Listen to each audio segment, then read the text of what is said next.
You're listening to the Poised Powerhouse Podcast. My name is Dr. Sita Hood, and I'm obsessed with empowering women like you with practical life strategies to live authentically without compromising your wellness.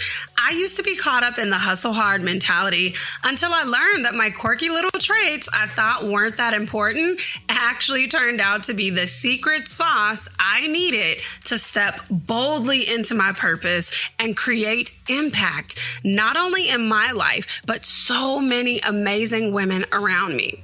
Organizing your schedule, launching impactful programs, redefining leadership without code switching or compromise, and stepping boldly into your God-given assignment are all topics we'll discuss here. Think of this podcast as that Sunday brunch with your girls that feels so therapeutic you can't wait to get to it. But let's clarify, this is not a substitute for a relationship with a licensed therapist.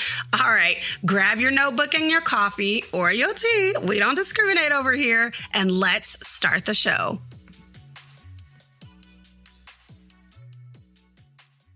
Welcome back for another episode of the Poised Powerhouse Podcast. I am your host, Dr. Sita Hood, vision architect and a licensed therapist. It is a pleasure to be on the airwaves with you. It's a pleasure to be on the airwaves with you. What's in your mug, girl? What is in your mug, honey? What are you sipping on?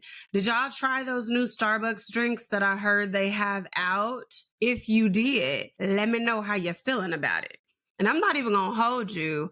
I did, in fact, head on over to Starbucks and grab me one of those pumpkin cream iced chai tea lattes. And it was chef's kiss giving, honey. However, that's not what we're sipping on today. Today, we are sipping on, or should I say this was, a Melozio pod from Nespresso. And just so y'all know, off camera, I definitely had to Google how to say that. But this is the Melozio pod, and as you can see, it's pretty good because, honey, it's gone. It's gone. This is me recording after a day of sessions. She was just sitting there. She was calling my name. So that is what is in my pod or my cup, my mug, etc. Physically, I am actually feeling close to a 4. And I need to rest today. And that is precisely what I plan on doing. I am recording this podcast on a Friday. I just feel like I'm inching towards a 3. And I know I probably feel like that because the summer's been super busy, but also I've been going to like Studio Red classes pretty much every day at the gym. And Studio Red is more like a weight training class. And I used to do that like 2-3 times a week. But for the last 2 weeks, your girl been hitting that class daily. So my muscles are sore. This week has been super busy. And so I could just feel myself inching towards that 3.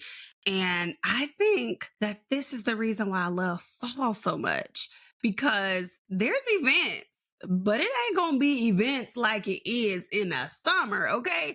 And I don't really feel overwhelmed by the events that happen in the fall because most of the time people want to stay inside and they want to stay cozy and they want to keep minding their business, honey. They not out here trying to do too much and invite you to come to this last minute you dig, you know? Okay, for real. Sometimes that does happen in the fall, but not too much, okay? But let's get on to the content of today's podcast episode. Remember when you were like super excited that you found out you got that promotion? You was like, yes, I am literally climbing up this ladder. I got this. You was like struggling with a little bit of like imposter syndrome at first, and you was real nervous when you interviewed and everything, but turned out the company wanted you. They wanted you in that role. And then you had gotten that role and you noticed that the relationships that you had with some of your colleagues, it started to change a little bit. And then you had noticed that although you had all these goals to hit these KPIs a certain way and you know, for the company to launch this brand new, this new program you was thinking about, that got pushed back, and the KPIs wasn't KPIing like you wanted them to. And also, with all of that stuff happening, you kind of overheard people talking about one of your initiatives in the break room. And then they got all quiet when you showed up. And so all of those things have you definitely struggling with imposter syndrome. I mean, you know you're good at your job, but you're not quite understanding why all of these things are happening. In today's episode, we're going to talk about 3 surprising traps ambitious women fall into when they are climbing the leadership ladder. Hey, aren't you tired of running around like a chicken with your head cut off? How many times have you promised to do better with your wellness routines only to let life get on top of you again? I want to invite you to pause and pour by downloading my app, The Lavish Haven, your sanctuary for cultivating daily wellness. It's completely free to use. You'll start with our pause and pour quiz and then access our signature daily and weekly wellness trackers, mood playlists, elevated emotions collections, scripture-based guided audios, and so much more. Hit the link below to start today. Well, honestly and truly, the very first trap that women fall into is unrealistic standards of perfection. And it isn't entirely your fault that you keep falling into this trap, because I really feel like society sets us up with unrealistic expectations about what we as women can actually achieve in 24 hours. And then they make us feel shame when we can't manage everything that we are, quotation marks, supposed to manage. And this shows up because when you're in that space, that leadership role, that exciting new era of your journey, you start functioning in the role how you think the other people, the people who hired you, the colleagues, the coworkers, etc., how you think they want you to function instead of how you were made. Instead of leaning into your different ideas, you fall into the trap of shape shifting to fit what this person wants, what that person wants, what this person thinks is good. And the truth of the matter is, you got this position because you're dope, okay? I need you to lean into that and know that it is God who brings you this level of success. He will bring you to the level of success that He wants you to have. And you do not need to shapeshift for anything that already has your name on it. Period. Poo. Okay? Seriously. So I need you to launch out into the deep, be brave enough to lean into your God-given ideas and your gifts, and understand you are going to make mistakes. You can't be afraid of making the mistakes. I mean, let's keep it real. You shouldn't be careless either, but you can't be so paralyzed by the fear of making mistakes that you never actually do the thing that you're called to do. I will never forget when I had a client who received a promotion, and she was like, Dr. Hood, I'm really nervous to transition into this role because this is how they see it. This is what they want me to do. And I don't see it like that. I see me being more aligned with like the relational aspects of it. And I said, and you were still offered the promotion. So why would you think they wouldn't want you to step into the fullness of what you bring? They know your characteristics. They know your personality traits. They know what your values are if you have been authentic in the workspace, and they hired you for that reason. So what that means is step into them shoes, put your stilettos on. Even if it was kitten heels before you, put the stilettos on and show up how you need to show up. Run the role, do the role, run the play exactly how you see it in your head, because you got the promotion for a reason. But don't try to be flawless, because you can't be. You got to make mistakes in order to learn things, right? And so trying to be flawless inevitably leads to burnout. And why? It's because you are forever trying to balance all the things. So the unanticipated consequences of falling into trap number 1, the unrealistic expectation of perfection. You are stumped in your decision making. You have an issue with delaying your destiny because you're afraid of making mistakes. And you're not actually operating in faith when you do things this way, because faith is taking the steps before you see the provision. And when you operate like this, you actually end up with the opposite of what you're trying to achieve. You end up with decreased productivity levels and increased stress levels. Your productivity is decreased because you're so close to burnout, or you continuously hit waves of burnout, and you're not really doing a good job with managing your wellness. Here's the remedy, because I ain't gonna never tell you about nothing and then not give you the remedy, right? Okay. All right.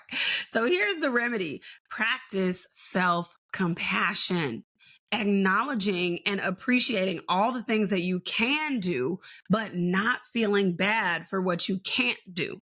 We don't need to throw no pity parties over here. We don't need to invite shame in this space. Why? Because I guarantee that if you look back at your track record, honey, you'd be impressed, okay? You will be impressed with what you've already accomplished. And the deeper truth is, God ain't looking for perfection, okay? Because perfect people, they don't think they need God. So he ain't checking for them, because you ain't even checking for him. So it's okay. Another remedy for this is empower other people through delegation, okay?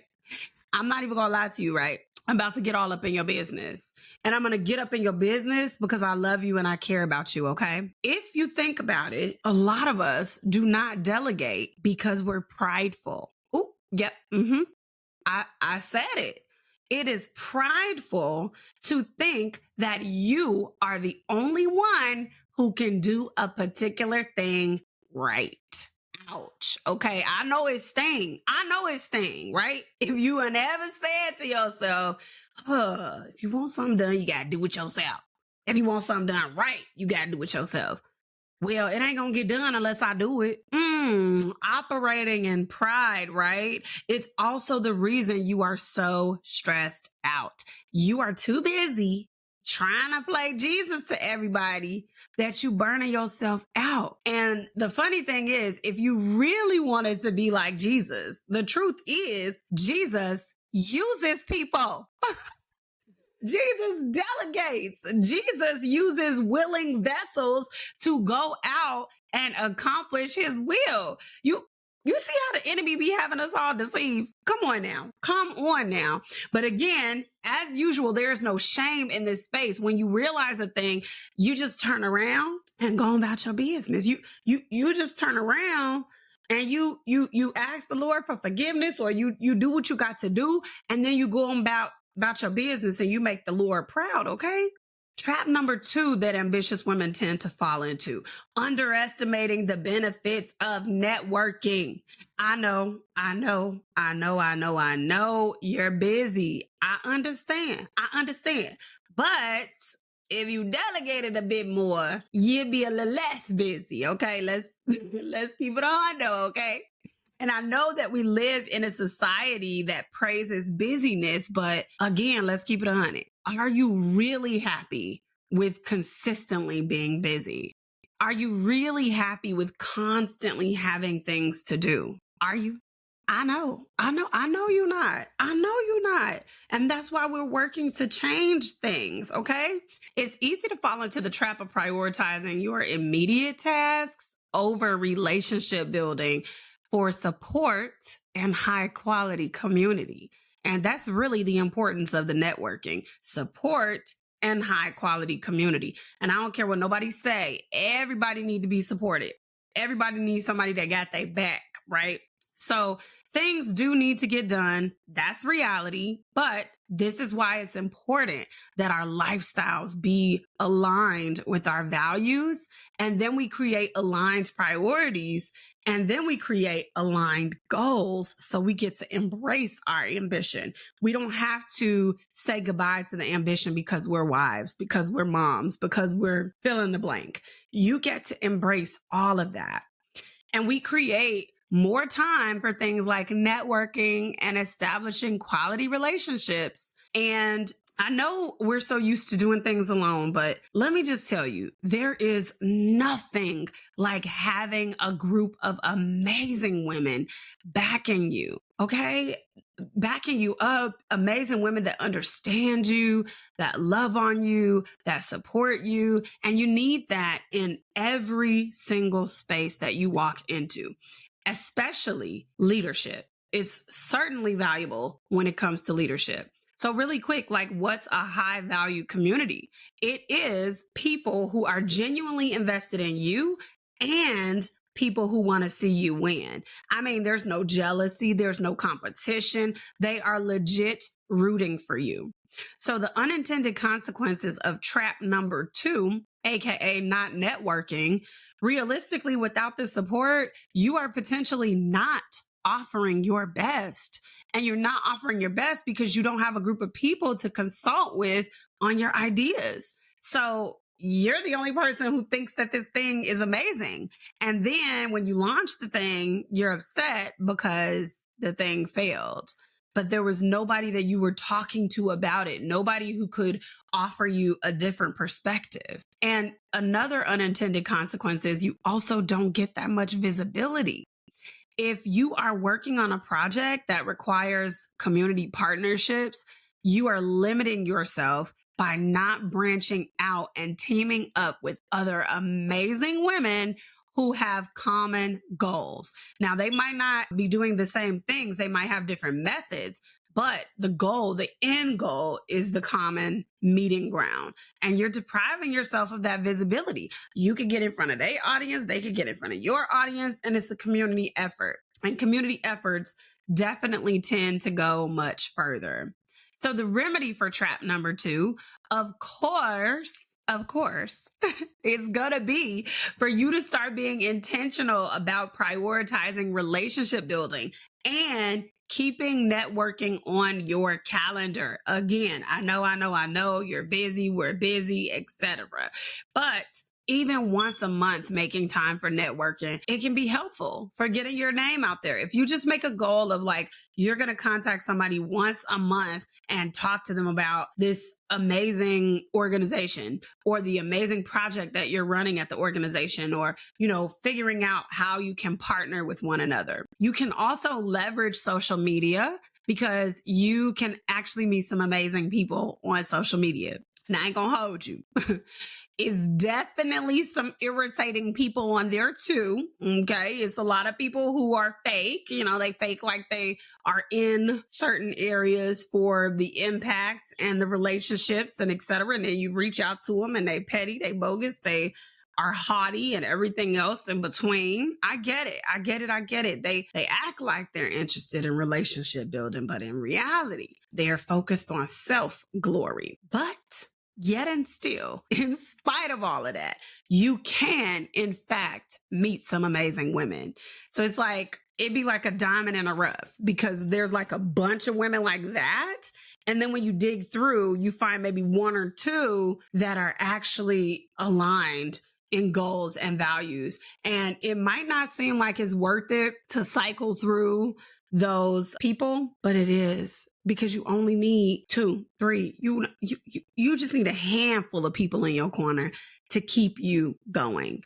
Create partnerships with these like-minded women. And even more importantly, keep you a mentor, okay? You always need somebody underneath you that you are helping to pull up, people that are on the same level with you, and then a mentor who can give you really grounded, solid advice. Trap number 3, failure to establish appropriate authority. I'm just going to say it, okay? We've been talking real on this podcast the whole time. I'm going to just say it, okay? We all want it. We all struggle with it. And even if you won't admit it, it's there. You want to be likable, okay? And there's nothing wrong with wanting to be likable, okay? But because you want to be likable, you're struggling with assertiveness. And then when you hear somebody say something about your leadership style or you as a person, it throws you for a loop because you're like, first of all, I'm the one in charge. Like, why they talk like I'm not? Or why does she think it's okay to drag her feet on a report that I asked her for 2 times already? Well, cuz sugar, you acting like they friend. That's why you're not being assertive enough. And there isn't a clear boundary drawn in between you all. And trust me, I get it. I wholeheartedly get it. Some of my most painful moments in leadership came because I wanted to be liked. I cared about having a really amazing team, but also I wanted to be liked. And I really did like my employees. One thing that I have learned though, you can be cordial, you can be liked, but you also better be respected as a person and for your role. So some unintentional consequences of trap number 3, aka failure to establish appropriate authority, you're not showing up authentically. We have to be honest about the role that societal biases play when it comes to ambitious women in leadership. We already know the game is stacked against us. The numbers are rigged, and don't let you be a woman of color. Oh, then it's definitely rigged against you. Okay. But we have to be real about that. And a lot of times, if you work in male dominated spaces, it's very easy to feel intimidated and to lose yourself in performing or tap dancing or shape shifting according to what you think they want, according to what you feel like would please your colleagues, your boss, the people that you manage. And it's also really easy to go too hard on the other side because you want their respect. But in reality, now they hate you because you went too far. And let's be real about the company's bottom line, okay? When you don't establish authority, your KPIs are definitely going to suffer. You cannot effectively motivate your team to take action because they won't respect you. So let's talk about the remedy for this one. Establishing clear goals based on your company's vision and then communicating those goals to everyone. Making sure that the people on your team are in alignment to a degree with the company vision. Otherwise, you risk compromising the company culture. People who do not support the work that you're doing, they tend to see their role as just a job, which means they're going to show up and do the work like just a job. I remember when I had hired somebody who seemed to be a decent fit for my company. And really, if I'm being honest, it was a hire just because I knew them and I felt bad for them. But I quickly learned that this person was not aligned with my company values based on the way that they did treat and did not treat clients to the private practice. And I learned it based on the lazy way that they also showed up to do their job. I could see clearly that it was just a paycheck to them. And they really were not invested in the mission, the vision, the values of the company. And trust me, when you are in a position of leadership, that's a very hard lesson to learn. No one wants to learn that lesson when you actually need some support and you hire somebody. So also being more assertive in your communication. Assertiveness does not have to equal rude either. So learning how to appropriately speak to people with an assertive tone that is not disrespectful. Learn how to convey your message and convey that you mean business without crushing other people's confidence. And then take it a step further and get some feedback from that mentor that we talked about so that you could develop authentic confidence that shines through as you lead your people. It makes it easier for people to trust you as their leader because they feel like they know where you're going. You know where you're going and they know where you're going because you're confident in the vision. And remember, they hired you for this role for a reason. All of this is so important for a company's bottom line. And it's the reason why I'm so passionate about redefining leadership, because more organizations need training on leadership development so that leaders do not fall into these traps. It's time to talk about what I've been loving. Product recommendations, shout outs to family and friends, and overall gratitude. Let's get into it. Welcome back for another What I've Been Loving. This week, I have been loving the Fix Your Focus Guide from the Daily Grace Co. And I've been loving the Fix Your Focus Guide because it is a devotional that you read. It's like really brief. It got like prayer prompts, but it's a devotional that you read in the beginning of the week when you're planning for the next week. You plan out your times when you're going to pray, and there's different scriptures and different affirmations that you can write in your planner, and it is really good at keeping me focused on the things of God. So that's what I've been loving this week. How about you? What have you been loving? If you enjoyed today's episode, share the love. Share with your mama, share with your auntie, share with your best friend. Then head on over to Apple Podcasts and leave us a 5-star review. Reviews help the podcast to grow. Well, that's all I have for you this week. I'll see you out in these social media streets. Bye.